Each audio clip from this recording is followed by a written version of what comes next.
الحمد لله الذي لا إله إلا هو الحليم الكريم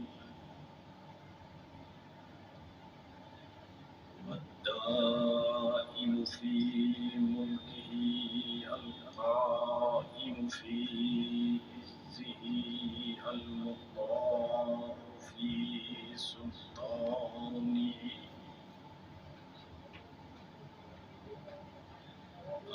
العالم في بريته العادل في قضيته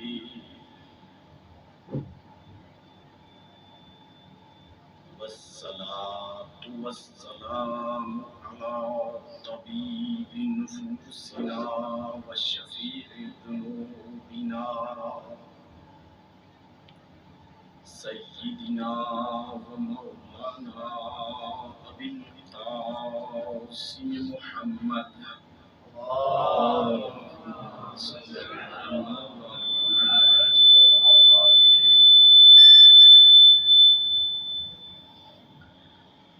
الصلاة والسلام على أهل بيت النبوة ومعدن الرسالة ومختلف الملائكة ومهبط الوحي وأصول الكرم وقادة الأمم وصفوة المرسلين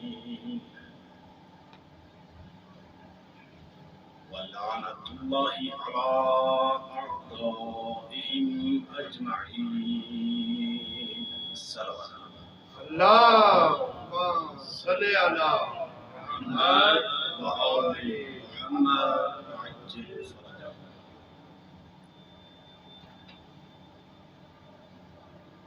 قال الله تعالى في كتاب الحكيم أعوذ بالله من الشيطان الرجيم بسم الله الرحمن الرحيم وما محمد إلا رسول قد خلت من قبله الرسل. صلوات اللهم صل على محمد وآل محمد وعجل فرجهم. حاضرین گرامی اور ناظرین کرام السلام علیکم ورحمۃ اللہ وبرکاتہ.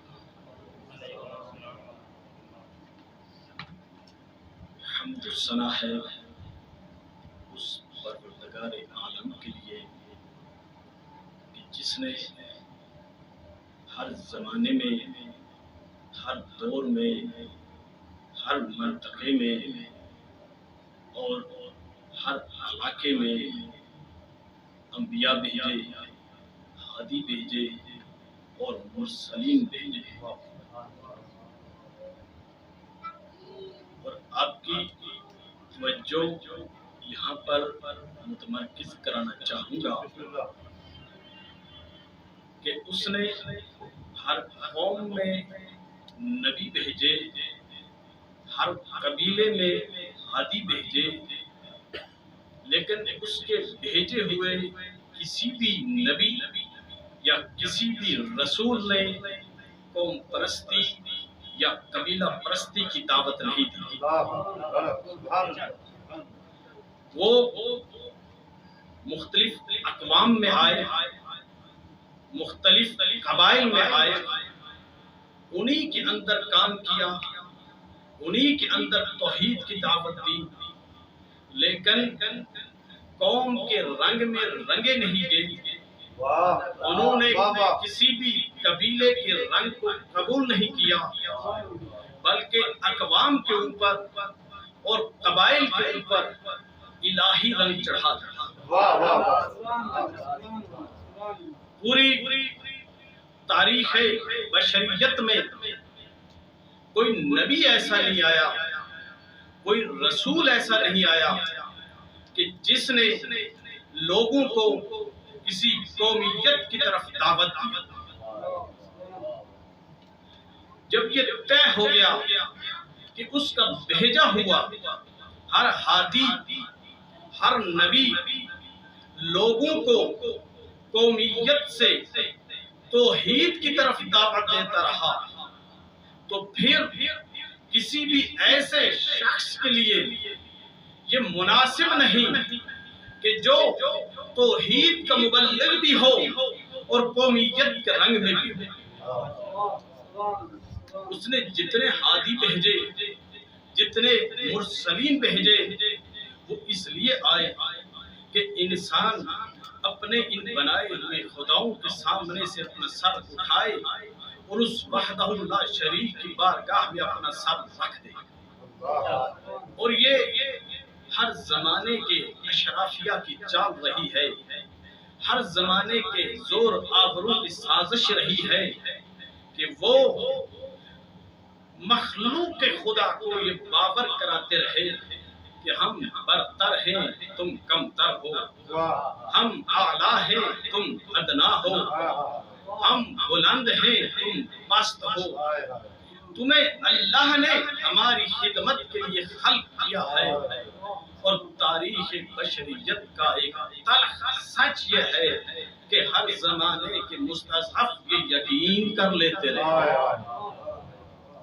یہ یقین کر لیتے رہے کہ ہم تو پیدا ہی خدمت کے لیے ہوئے ہیں، ہم کہاں اور بادشاہ سلامت کہاں، ہم تو ان کے پاؤں کی خاک کے برابر بھی نہیں ہیں، ہم ان کے سامنے کیسے بیٹھ سکتے ہیں، ہم تو ان کی جوتیوں میں بیٹھنے کے قابل ہیں۔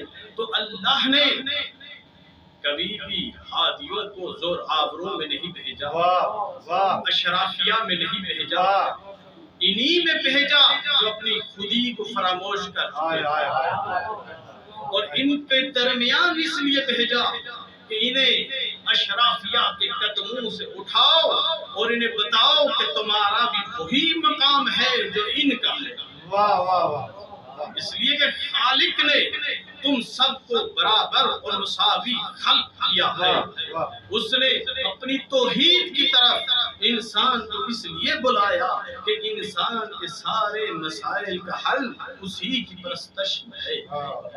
یہ جب تک قوموں، علاقوں، لسانیات اور دیگر تعصبات سے نہیں نکلے گا تب تک اس کے مسائل حل نہیں ہوں گے، اور تب تک اس کے مسائل حل نہیں ہوں گے تو پھر یہ وحدہ لا شریک کے بجائے مزید انہی سرداروں، وڈیروں، فرعونوں کے قدموں میں جھکتا رہے گا۔ لہذا اس نے انبیاء بھیجے اس لیے کہ میرے بندوں کو بتاؤ کہ میری بارگاہ میں آؤ گے تو ان سے نجات پاؤ گے۔ اس نے ہر زمانے میں جب انبیاء بھیجے تاکہ اشرافیہ کے خلاف لوگوں کو بیدار کرے، اس نے انبیاء بھیجے تاکہ ان مستضعفین کو مضبوط کرے، انہیں اشرافیہ کے مقابلے میں صف آرا کرے، انہیں زور آوروں کے مقابلے میں کھڑا کرے۔ اور دیکھیے اس نے ختم النبیین صلی اللہ علیہ وآلہ وسلم کو اللہم صلی علی محمد وآل محمد عجل فرجہ کو سارے عالمین کے لیے بھیجا کہ اے پیغمبر اب جہاں جہاں آپ کا کلمہ جائے گا، اب جہاں جہاں آپ کی رسالت پہنچے گی، وہاں وہاں کوئی برادری نہیں رہے گی، وہاں وہاں کوئی قبیلہ نہیں رہے گا، وہاں وہاں کوئی فرعون نہیں رہے گا، وہاں وہاں کوئی نمرود نہیں رہے گا، وہاں وہاں کوئی سردار نہیں رہے گا، وہاں وہاں کوئی برتر نہیں رہے گا۔ جہاں جہاں آپ کی رسالت پہنچے گی وہاں وہاں یہ برادریوں کے بت گرتے جائیں گے، یہ سرداروں کے بت گرتے جائیں گے، یہ مکاروں کے بت گرتے جائیں گے۔ اے پیغمبر جہاں جہاں آپ کی اذان ہوگی وہاں وہاں انسانیت کا بول بالا ہوگا۔ سبحان اللہ۔ بر محمد وآل محمد بلند تر صلوات۔ اللہم صلی علی محمد وآل محمد عجل فرجہ۔ اور آج یہی تو میرا موضوع ہے کہ عصبیت و تعصب کے خاتمے میں اسلام کا کردار۔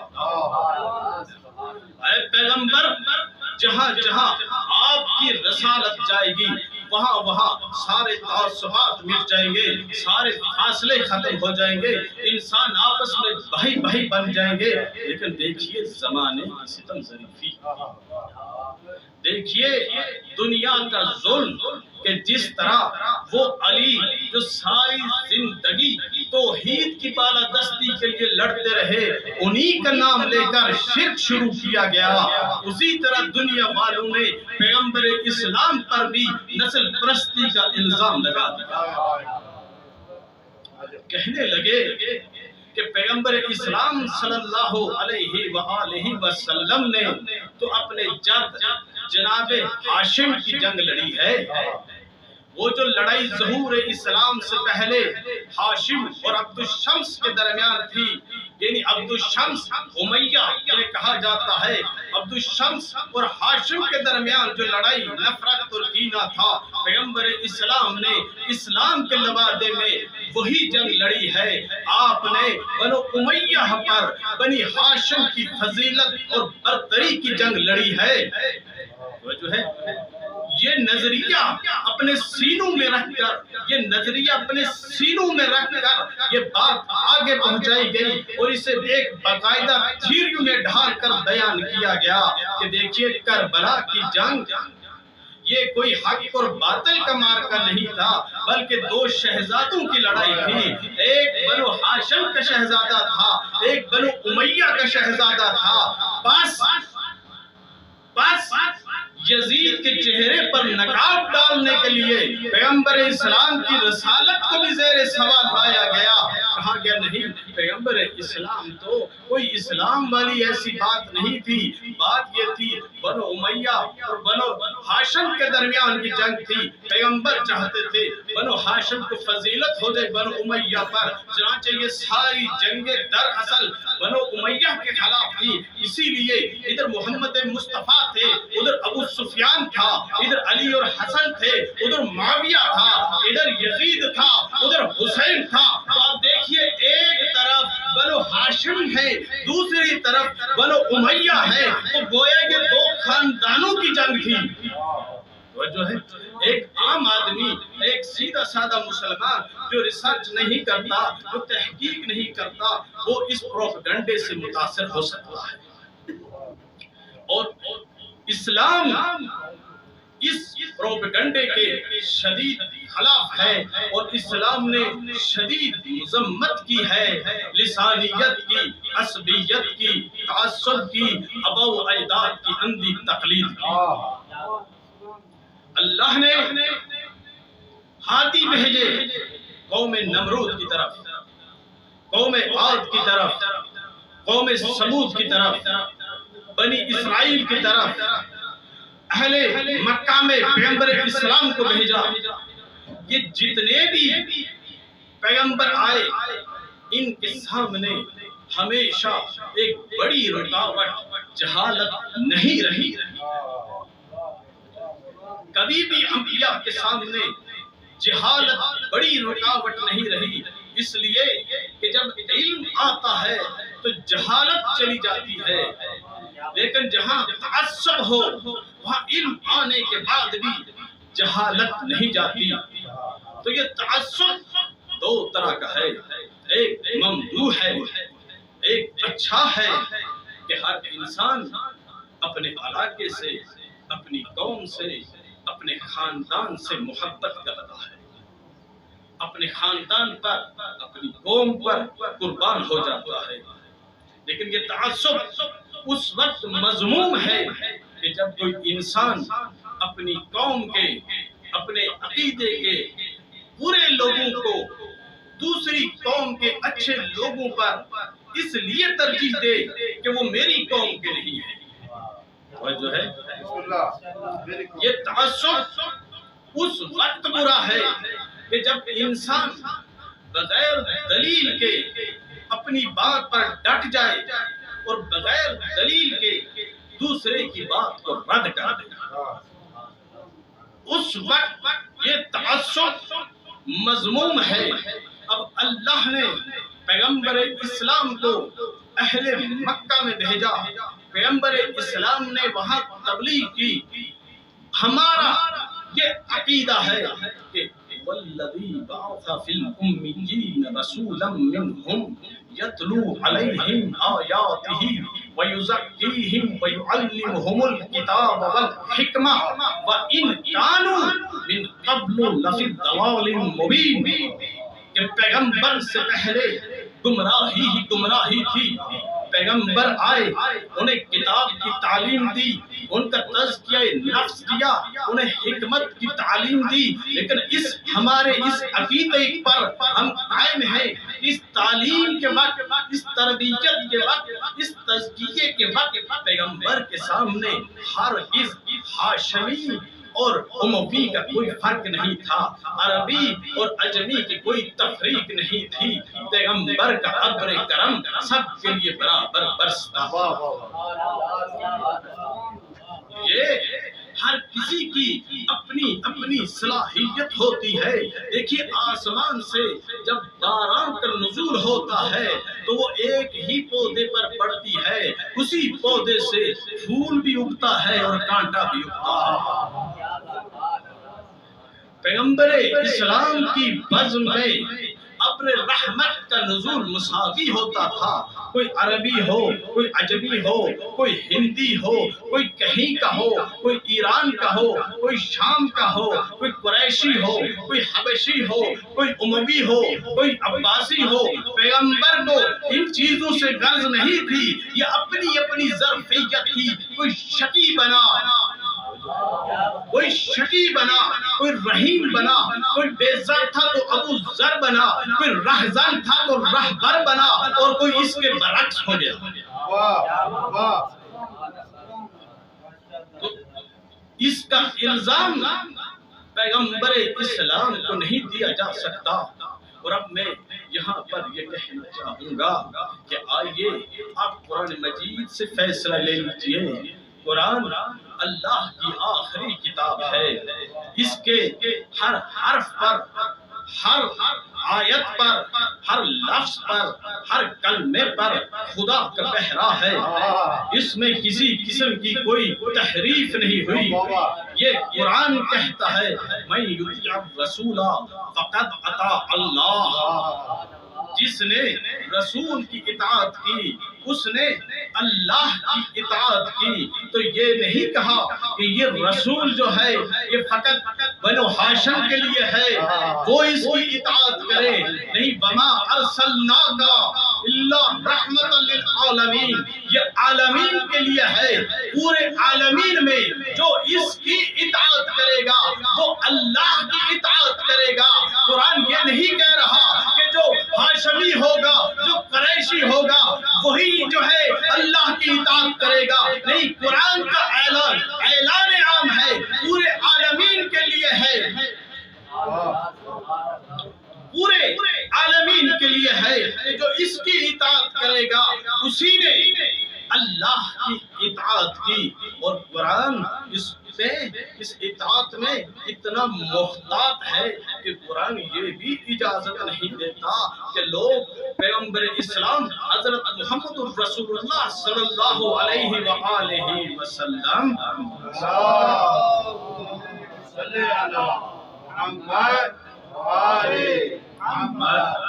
کی بطور شخص پرستش شروع کر دے۔ دیکھیں جب بھی ہادی آتے تھے، جب بھی پیغمبر آتے تھے تو لوگ یہ نہیں کہتے تھے کہ ہم اس کتاب پر یا آپ کی رسالت پر اس وجہ سے ایمان نہیں لاتے کہ اس میں یہ مسائل ہیں، بلکہ اکثریت متعصب لوگوں کی ایسی تھی جو یہ کہتے تھے کہ ہم تو اپنے باپ دادا کے راستے پر ہیں۔ قرآن کے مقابلے میں، زبور کے مقابلے میں، انجیل کے مقابلے میں وہ لوگ کھڑے ہوئے جو کہتے تھے کہ ہم تو اپنے آباء و اجداد کے راستے پر ہیں، اور قرآن نے سب سے شدید مذمت انہی لوگوں کی کہا آباؤہم لا یعقلون شیئا ولا یہتدون، ان کے ماں باپ، ان کے آباء و اجداد نہ عقل رکھتے تھے نہ ہدایت یافتہ تھے، اور آج بھی آپ معاشرے میں دیکھ لیجئے، اسلام ہر چیز کے نہیں چاہتا کہ کوئی شخص اس لیے مسلمان ہو جائے کہ اس کے باپ اور دادا مسلمان تھے، وہ مسلمانوں کے ملک میں پیدا ہو گیا، اس کا نام مسلمانوں والا رکھا گیا۔ اسلام کو نہ ایسے شیعہ کی ضرورت ہے، نہ ایسے سنی کی ضرورت ہے۔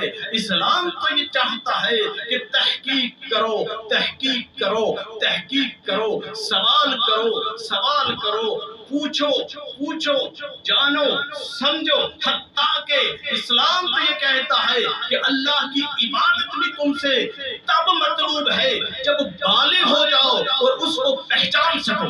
واہ واہ واہ واہ، نعرہ تکبیر، نعرہ رسالت، نعرہ حیدری، بر محمد و آل محمد بلند تر صلوات۔ صلی اللہ علیہ محمد۔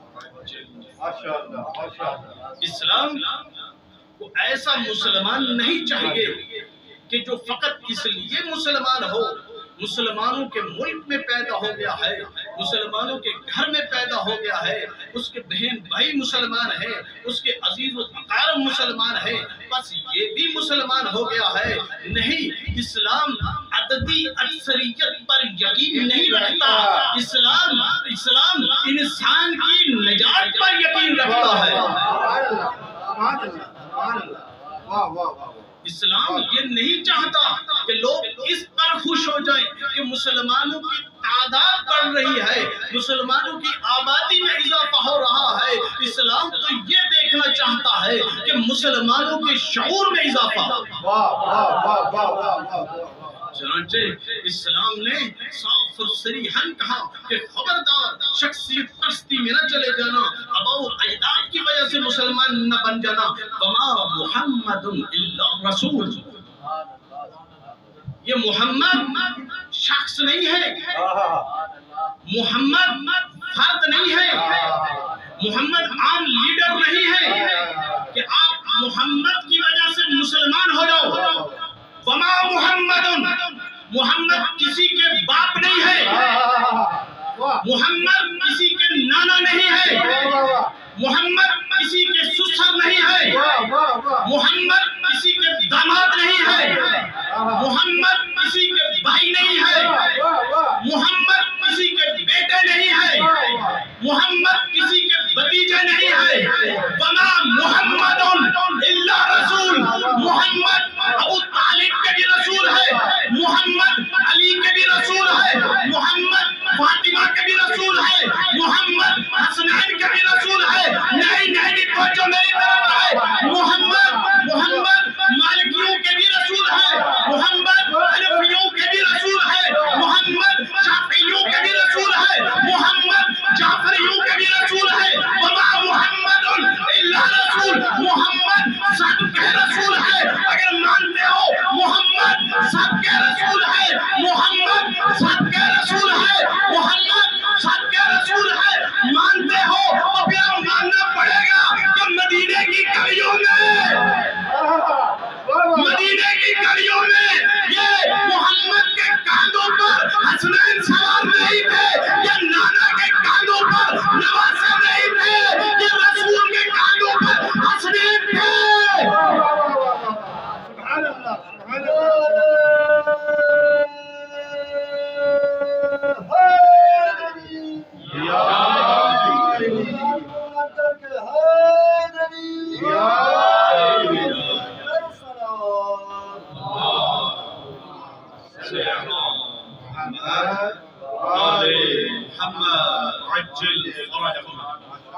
یہ محمد نہ کسی قبیلے کے سردار ہے، نہ کسی قبیلے کے ترجمان ہے، نہ کسی قبیلے کے فرد ہے، نہ کسی گھر کے سرپرست ہے، نہ کسی سرپرست کی آغوش میں ہے۔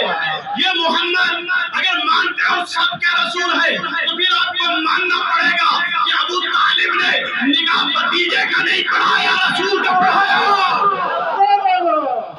سبحان اللہ، نعرہ حیدری۔ وما محمد الا رسول، یا مانو کہ اس پر یقین نہیں ہے، اس پر عقیدہ نہیں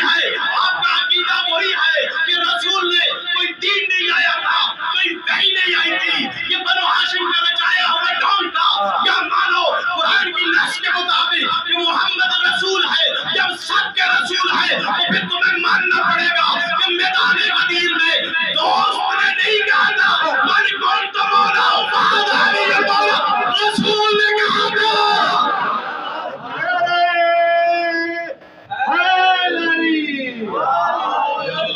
سر محمد آل محمد بلند تر صلوات صلی اللہ محمد وآل محمد عجل فرجهم وما محمد الا رسول. اگر اس پر یقین رکھتے ہو کہ محمد شخصاً ہم کچھ بھی نہیں ہے، نہ کسی کے دوست ہے، نہ کسی کے آقا ہے، نہ کسی قبیلے کے سرپرست ہے، محمد شخصاً کچھ بھی نہیں ہے، محمد جو کچھ بھی ہے اللہ کے رسول ہے. وما ينطق عن الهوى، محمد لبوں کو ہلاتے تک نہیں، نطق تک نہیں کرتے اس کی وحی کے بغیر، کچھ بھی نہیں ہے، صرف رسول ہے. اگر مانتے ہو محمد صرف رسول ہے، پھر ماننا پڑے گا کہ بیٹی کے احترام میں باپ نہیں اٹھتا تھا، فاطمہ کے احترام میں رسول اٹھتا تھا. نعرہ تکبیر، اللہ اکبر. نعرہ رسالت، یا رسول اللہ، نعرہ حیدری، یا علی، آواز بلند تر صلوات. صلی اللہ محمد آل محمد عجل پر فاطمہ زہرا بنت محمد رسول اللہ بلند تر صلوات صلی اللہ محمد آل محمد عجل وما محمد الا رسول. اگر مسلمانوں اس پر خلوص دل سے یقین رکھتے ہو تو سارے جھگڑے ختم، ساری لڑائیاں ختم، سارے فرقے ختم. اب تو یہ بحث رہی ہی نہیں کہ ابو طالب مسلمان تھے یا نہیں، وہ جو ہے اب تو یہ بحث ختم ہو گئی کہ ابو طالب مسلمان تھے یا نہیں، ابو طالب مسلمان تھے یا نہیں. اب ہمیں اس سے راضی بھی رہی کہ آپ ابو طالب کو صاحب ایمان سمجھتے ہیں یا نہیں، بس اتنا مان لیجئے کہ ابو طالب کی بیوی فاطمہ بنت اسد کتنے سالوں تک اپنے ہاتھوں کے لقمے بھتیجے کو نہیں رسول کو کھلاتی رہی. سلامت رہے جزاک. ایمان لانے کے بعد ہمارے لیے معیار نہ بنو ہاشم ہے، نہ بنو امیہ ہے، نہ خود جناب ہاشم ہے، نہ عبد الشمس ہے. ہمارے لیے تو معیار قرآن ہے اور اللہ کے رسول ہمارے لیے معیار ہے. جو بھی قرآن کے ساتھ ہوگا، اللہ کے رسول کے ساتھ ہوگا، ہم اس کے ساتھ ساتھ ہوں گے. جیسے ہی وہ اللہ کے رسول سے یا قرآن سے ہٹ جائے گا، ہم قرآن کے ساتھ ہو جائیں گے، اس کو وہیں پر چھوڑ دیں گے. اور میں ایک مثال کے ساتھ سمجھانا چاہوں گا کہ دیکھیے، فرض کرتے ہیں ایک صاحب ہیں، وہ حافظ قرآن ہیں اور ان کا ایک بیٹا ہے جو اپنے باپ کی ہر کام میں اتباع کرتا ہے. لیکن حافظ قرآن صاحب اگر ہے حافظ قرآن، لیکن اگر وہ قرآن کی آیات کی مخالفت شروع کر دے، قرآن کہے اقیم الصلاۃ، وہ نماز نہ پڑھے، قرآن کہے آتوا الزکات، وہ زکات نہ دے، قرآن کہے ورکعوا مع الراکعین، وہ رکوع کرنے والوں کے ساتھ نہ ہو، قرآن کہے حق کی گواہی دو، وہ حق کی گواہی نہ دے، قرآن کہے شراب نہ پیے. اب اگر بیٹا یہ کہے کہ میرے بابا نے قرآن کو دیکھا ہے، قرآن کو پڑھا ہے، قرآن ان کے گوشت میں رچا بسا ہے، میرے بابا کے سینے میں نور ہے، تو میں بابا کی اتباع کروں گا، تو ہر عقل مند اسے کہے گا نادان، اتباع بابا کی نہیں کرنی، حافظ قرآن کی نہیں کرنی، قرآن کی کرنی ہے. اتباع قرآن کی کرنی ہے. تو کیا اس سے یہ مطلب نکلتا ہے کہ جو آدمی یہ کہے کہ اتباع قرآن کی کرو، حافظ قرآن کی نہیں، تو وہ حافظ قرآن کا گستاخ ہے؟ کیا یہ مطلب اس سے نکلتا ہے؟ ہرگز نہیں، بلکہ اس کا مطلب یہ ہے کہ حافظ قرآن کی عزت اسی میں ہے کہ وہ قرآن کی اتباع کرے.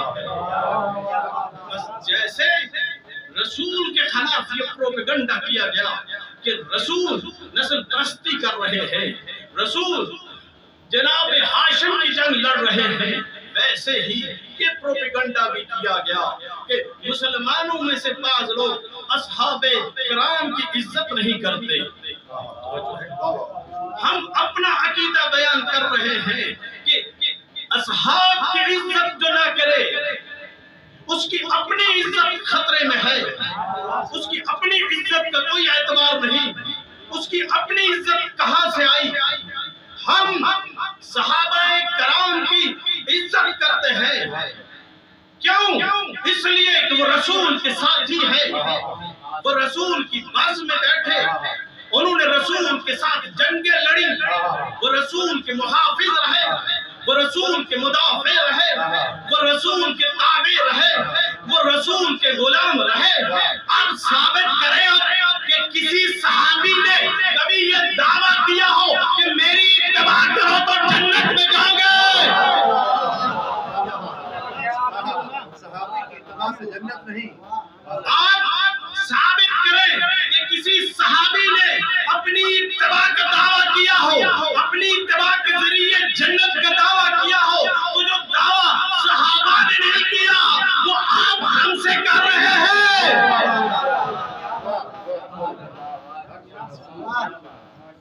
ہم یہ بھی ماننے کے لیے تیار ہے جب پیغمبر نے فرمایا کہ میرے اہل بیت سفینہ نوح کی مانند ہے، تو آپ نے کہا صحابہ ستاروں کی مانند ہے، جس کی اقتداء کرو گے ہدایت پاؤ گے۔ ہم اس پہ مناظرہ نہیں کرتے، ہم آپ کی بات مانتے ہیں، ٹھیک ہے۔ آپ نے کہا صحابہ ستاروں کی مانند ہے، کیوں؟ کہ آپ جانتے تھے کشتی کو چلنے کے لیے ستاروں کی ضرورت ہوتی ہے۔ ہم ٹھیک ہے آپ کے اصولوں پر آپ کے ساتھ چلتے ہیں، لیکن قسم اٹھا کر بتائیے جیسے آپ کہہ رہے ہیں کہ پیغمبر نے کہا میرے صحابہ ستاروں کی مانند ہے، جس کی اقتداء کرو گے نجات پا جاؤ گے، تو کیا جس بھی ستارے کے پیچھے چلا جائے انسان منزل پہ پہنچ جاتا ہے؟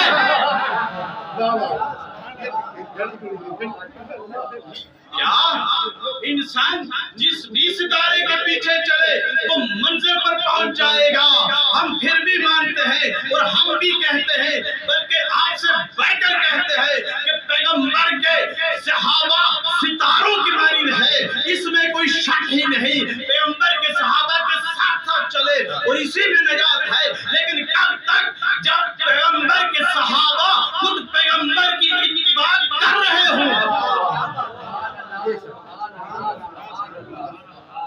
جہاں بھی صحابہ پیغمبر سے جدا ہو جائیں گے، قرآن سے جدا ہو جائیں گے، وہاں ہم ان سے جدا ہو جائیں گے، تو کیا اس کا یہ مطلب ہے کہ ہم صحابہ کی تعظیم نہیں کرتے؟ ہمارے پاس معیار قرآن ہے، معیار رسول ہے۔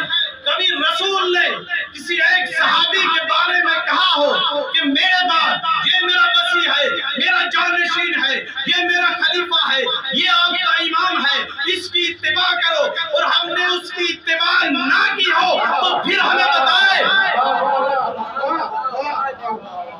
جس کی پیغمبر کہتے رہے اس کی آپ نے اتباع کی نہیں، اور جن کی پیغمبر نے کہا نہیں ان کی آپ ہم سے اتباع کروانا چاہتے ہیں۔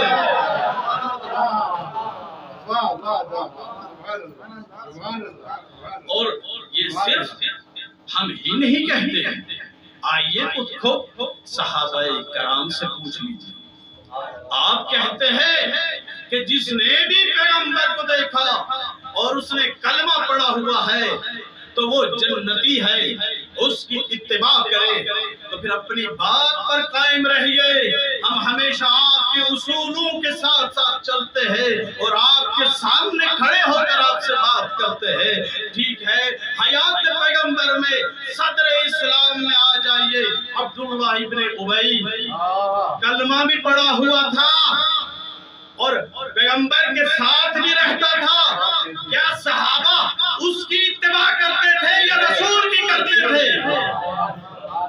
مروان بن حکم اور اس کا باپ پیغمبر نے اس پر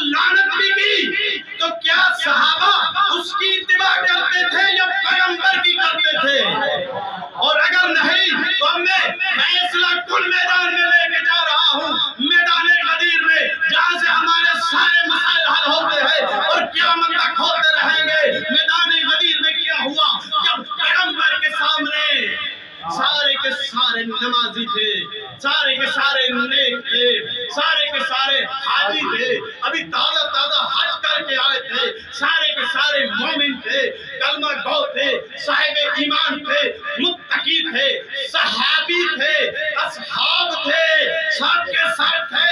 ان کی صفوں میں سے ایک شخص سامنے آیا، جو ہے وہ یوں کیوں نہ کہوں، ایک صحابی سامنے آیا، اس نے کہا اے محمد آپ نے توحید کا کہا، ہم نے توحید کو قبول کیا، آپ نے اپنی رسالت کا اعلان کیا، ہم نے آپ کی رسالت کو قبول کیا، اب یہ آپ اپنے بھائی کو ہم پر مسلط کر رہے ہیں، یہ سننا تھا۔ پیغمبر نے کہا اللہ کی قسم یہ خدا کے حکم سے ہوا ہے۔ کہنے لگا اگر یہ خدا کے حکم سے ہوا ہے تو پھر دعا کیجئے مجھ پر عذاب آئے۔ فریقین نے اس روایت کو مانا، نام پر اختلاف ہو سکتا ہے، کردار پر اختلاف نہیں ہے۔ فریقین نے اس بات کو مانا، اس نے کہا دعا کیجئے۔ پیغمبر نے دعا کی، آسمان سے پتھر آیا، وہ ہلاک ہوا۔ کسی نے نہیں کہا کہ یہ صحابی ہے، ہم اس کے بعد اس کی اتباع کریں گے۔ نعرہ تکبیر، نعرہ تکبیر، نعرہ رسالت یا رسول اللہ، نعرہ حیدری اور محمد و آل محمد بلندر صلوات۔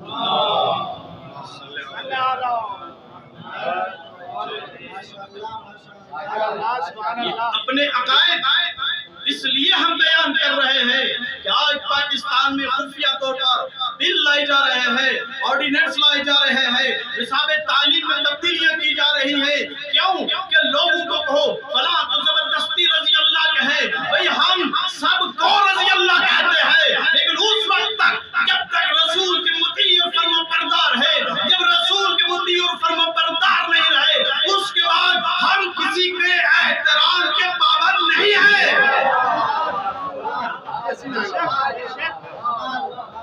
کائنات میں جس کا بھی احترام ہے، وہ ہاشمی ہو، قریشی ہو، اموی ہو، عباسی ہو، پاکستانی ہو، عربی ہو، عجمی ہو، ایرانی ہو، جو بھی ہو، ہم جس کا بھی احترام کرتے ہیں اسی کا کرتے ہیں جس نے نبی اکرم کے نالین مبارک کو اپنے سر میں رکھا، جس نے نبی کے راستے کو چھوڑ دیا، اس کا راستہ ہم سے جدا ہو گیا۔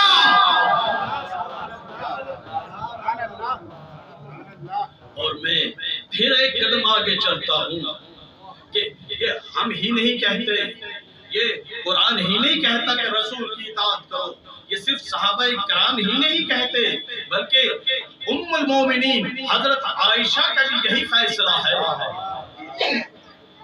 ام المومنین حضرت عائشہ کے زمانے میں جب شام کے بادشاہ نے حجر ابن عدی کو شہید کر دیا، کیسے شہید کیا؟ حجر کو گرفتار کر کے لایا گیا۔ جانتے ہیں حجر پر الزام کیا تھا؟ حجر پر الزام یہ تھا کہ آپ دین سے خارج ہو گئے ہیں۔ کون کہہ رہا ہے؟ وہ جو ہے حجر کو کہہ رہے ہیں آپ دین سے خارج ہو گئے ہیں۔ کون کہہ رہا ہے؟ بس جب سے ہمیں پتا چلا کہ کس کے کیمپ سے حجر کی تکفیر کی گئی، تب سے جب ہمیں کافر کہتے ہیں ہم خوش ہوتے ہیں، جب ہماری تکفیر کی جاتی ہے ہم خوش ہوتے ہیں، اس لیے کہ جس روز بنو امیہ کے کیمپ سے خمینی کو کافر نہ کہا گیا، خامنئی کو کافر نہ کہا گیا، ہمیں کافر نہ کہا گیا، اس روز ہمیں اپنے ایمان پر شک ہو جائے گا۔ نعرہ حیدری، ان کا تکفیر کرنا، ان کا کافر کہنا، ان کا قتل کرنا، ان کا پتھر مارنا، ان کا راستہ روکنا، ان کا جلوس روکنا، ان کا سبیلوں پر حملے کرنا، ان کا اداروں پر حملے کرنا، یہی تو دلیل ہے کہ ہم حق کے راستے پر ہیں۔ اسی سے تو ہمارے ایمان کی تعین ہوتی ہے، اسی سے تو ہمارے ایمان کی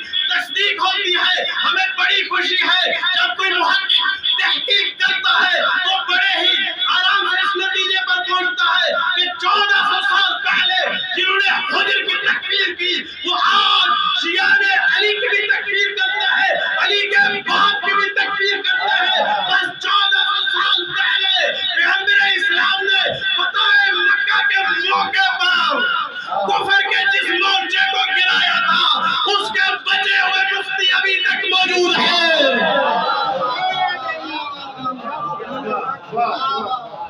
محمد وآل محمد صلوات۔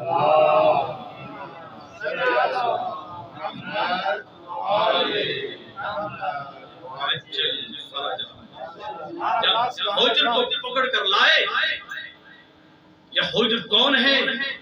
یہ جنگ صفین میں امیر المومنین علیہ السلام کے ساتھ تھے، یہ جنگ جمل میں امیر المومنین علیہ السلام کے ساتھ تھے، جنگ نہروان میں امیر المومنین علیہ السلام کے ساتھ تھے۔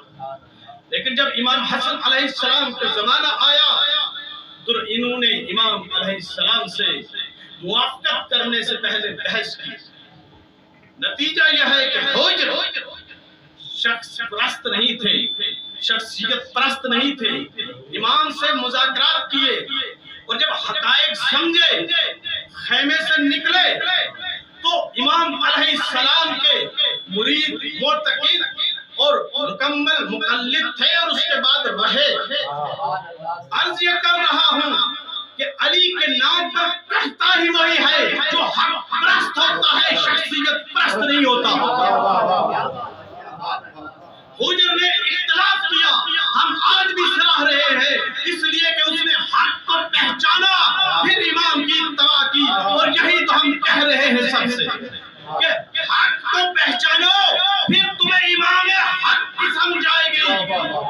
جب حجر سے پوچھا گیا کہ آخری خواہش کیا ہے تو حجر کے ساتھ چند افراد اور تھے، ان میں ایک حجر کا جوان بیٹا بھی تھا۔ اس نے کہا کیا واقعتاً شہید کرو گے؟ کہا ہاں۔ تمہارا آخری وقت ہے۔ کہا میرے بیٹے کو بھی شہید کرو گے؟ کہا ہاں۔ اسے بھی شہید کریں گے؟ کہا پھر اسے لاؤ میرے سامنے قتل۔ حجر کے بیٹے کو لایا گیا سامنے، جلاد نے تلوار چلائی، بیٹا شہید ہو گیا۔ حجر سے پوچھا کہ یہ کیا ماجرا ہے؟ ہر انسان یہ چاہتا ہے میں ذبح ہو جاؤں، میرا بیٹا بچ جائے۔ اس نے کہا میں ڈر رہا تھا کہ کہیں میری گردن پر چلتی ہوئی تلوار دیکھ کر میرا بیٹا ڈر نہ جائے اور علی کی ولایت سے پھر نہ جائے، اور علی کی ولایت سے پھر نہ جائے۔ تو زمانے کو حجر کی شہادت سے اتنا سمجھ آ جانا چاہیے کہ جسے ایک مرتبہ علی کی حقانیت سمجھ آ جائے وہ اپنا سب کچھ قربان کر سکتا ہے، علی کے نقش قدم سے پیچھے نہیں ہٹ سکتا۔ نعرہ حیدری۔ حجر شہید ہو گئے۔ حجر کی شہادت کے بعد جائیے اب کتابیں آپ اپنی دیکھیے۔ حضرت ام المومنین حضرت عائشہ نے شام کے بادشاہ کی کتنی مذمت کی، اس لیے نہیں کہ وہ اموی تھا، اس لیے بھی نہیں کہ حجر ہاشمی تھے، حجر تو ہاشمی نہیں تھے، وہ اگر اموی تھا تو اموی ہونے کی وجہ سے مذمت نہیں کی، اس کا کردار قرآن اور رسول کے خلاف تھا۔ یہ فیصلہ قرآن کا بھی ہے، رسول کا بھی ہے، صحابہ کرام کا بھی ہے، ام المومنین کا بھی ہے کہ ہمارے پاس معیار و میزان قرآن ہے اور رسول کی ذات ہے، اور قرآن اور رسول کی ذات کسی قسم کا تعصب کسی کے بارے میں نہیں رکھتے، اور یہی ہماری عزاداری کی بھی معراج ہے اور شناخت ہے کہ حسین و جمعنا، حسین ہمیں جمع کر۔ ہم نہ شیعہ ہے نہ سنی ہے، ہم سب حسینی ہیں جب فرش عزا پر بیٹھ جاتے ہیں۔ 61 ہجری میں جب حسین ابن علی مدینے سے نکل رہے تھے تو کون حسین نکل رہے تھے جن کے بارے میں رسول نے کئی مرتبہ کہا تھا حسین مجھ سے ہے، میں حسین سے ہوں۔ یعنی کیا مطلب؟ رسول نے کئی دفعہ کہا الحسن والحسین امامن، حسن اور حسین امام ہیں، وہ قیام کریں یا قعدہ یا بیٹھے رہیں، اس کا کیا مطلب ہے کہ یہ امام ہے، چاہے قیام کریں چاہے بیٹھے رہیں، یعنی صلح کریں. تو جو چاہوں گا یعنی یہ امام ہے، رسول کہہ رہے ہیں صاف صریح، یعنی جس کے خلاف قیام کریں وہ امام نہیں ہے، یہ امام ہے.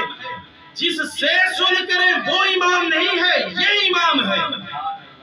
رسول نے کئی مرتبہ اپنی زندگی میں کہا یہ مجھ سے ہیں، میں ان سے ہوں، ان کا خون میرا خون. کیا مطلب؟ یعنی لوگوں جس طرح میری اتباع کرتے ہو اس طرح ان کی اتباع کرنا.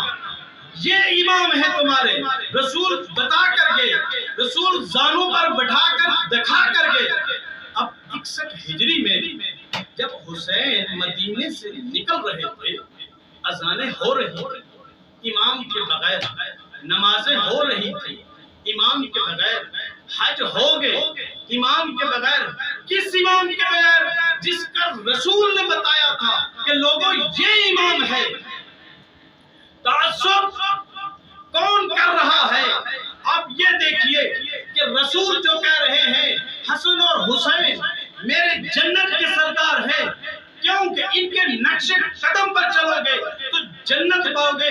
رسول اس لیے نہیں کہہ رہے کہ یہ میری بیٹی کے بیٹے ہیں، اس لیے کہہ رہے ہیں کہ رسول نے ان کی تربیت کی ہے. رسول اس لیے کہہ رہے ہیں کہ رسول کی آغوش میں پلے ہیں. باقی سب نے اسلام کو رسول کے ہاتھ دیکھا ہے، انہوں نے دیکھا نہیں، انہوں نے رسول سے اسلام کو سیکھا ہے.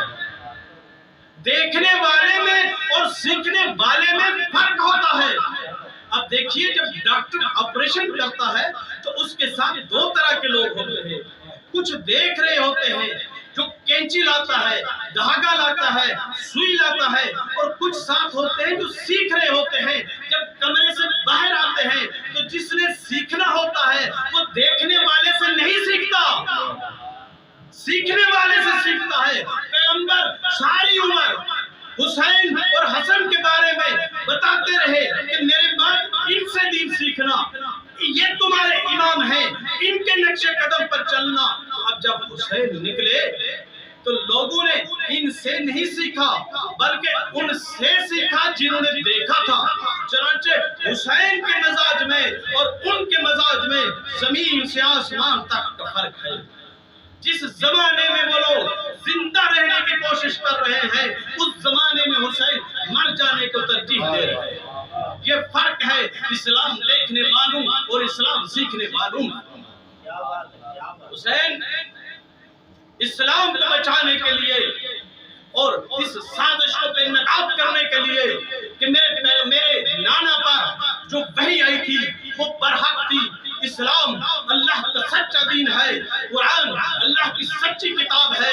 حسین کربلا میں آگئے 10 محرم الحرام کو جب لاشوں پر گھوڑے دوڑ گئے، جب سینے پھاڑ دیے گئے، سر کاٹ دیے گئے، اڑتی ہوئی گرد و غبار کربلا کے دشت میں بیٹھ گئے. دن بھر کے ڈرے ہوئے اور سہمے ہوئے بچے بھاگ کر ماں کی گودوں میں اس طرح سے چھپ کر بیٹھ گئے جیسے دن بھر کے تھکے ہوئے پرندے، کسی شکاری کی ستائے ہوئے پرندے آ کر گھونسلے میں چھپ جاتے ہیں. ابھی یہ بیٹھے ہی تھے کہ لشکر اعداء نے اپنے گھوڑوں کا رخ خیام حسینی کی طرف کیا. ابھی گھوڑے اس طرح سے دوڑنے لگے جیسے سمندر کی موجیں ٹھاٹھے مارتی ہیں. جب گھوڑے دوڑنے لگے تو قبیلہ بکر بن وائل کی ایک عورت چوبے خیمہ کو لے کر لشکر اعداء کے سامنے کھڑی ہو گئی. کہنے لگی تم نے 6 مہینے کے بچے کے گلے میں تیر مارا، میں باہر نہیں نکلی. تم نے پانی بند کیے رکھا، میں باہر نہیں نکلی. تم نے بوڑھوں کو ذبح کر دیا، میں باہر نہیں نکلی. تم نے جوانوں کو قتل کر دیا، میں باہر نہیں نکلی. تم نے لاشوں پر گھوڑے دوڑا دیے، میں باہر نہیں نکلی. ارے آپ یہ کہاں جا رہے ہو؟ یہ خیام میں کنیزیں نہیں ہے، یہ مصطفیٰ کی بیٹیاں ہیں.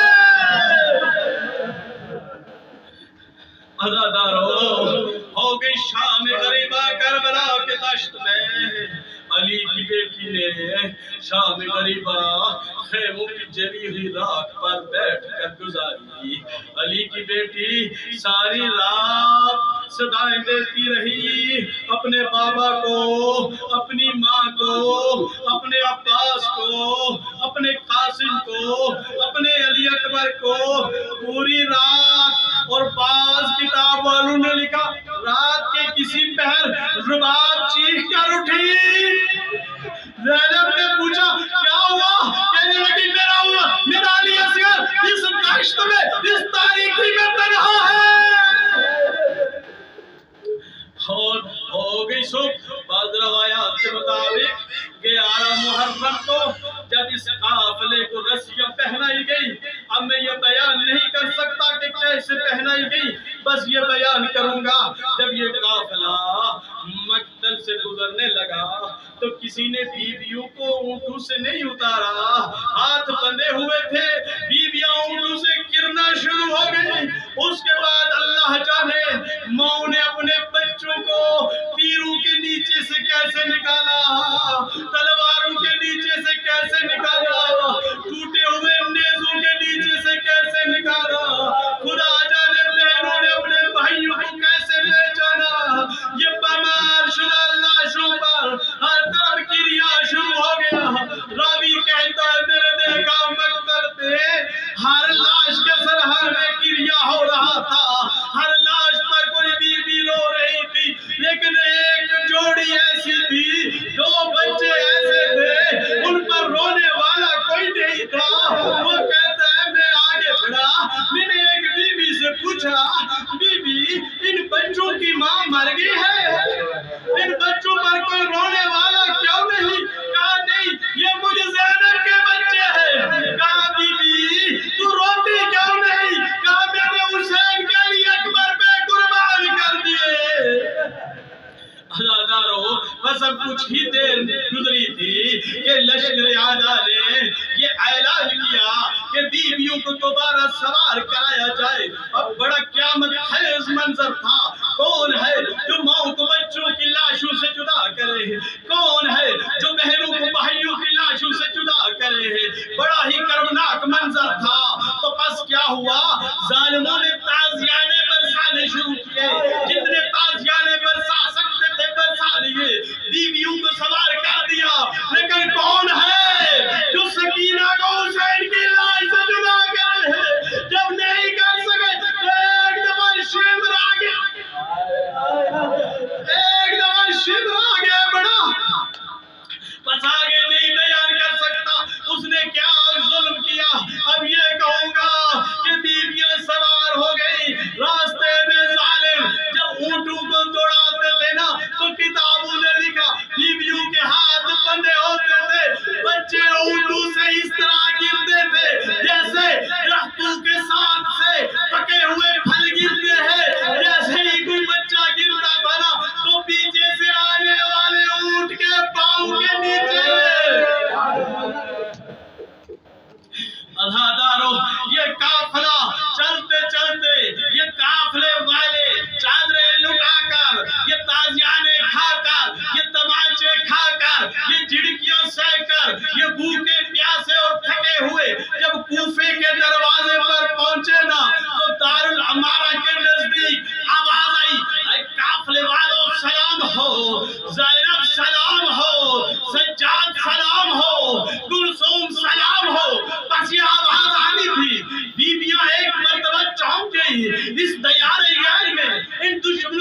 ماتم حسین یا حسین یا حسین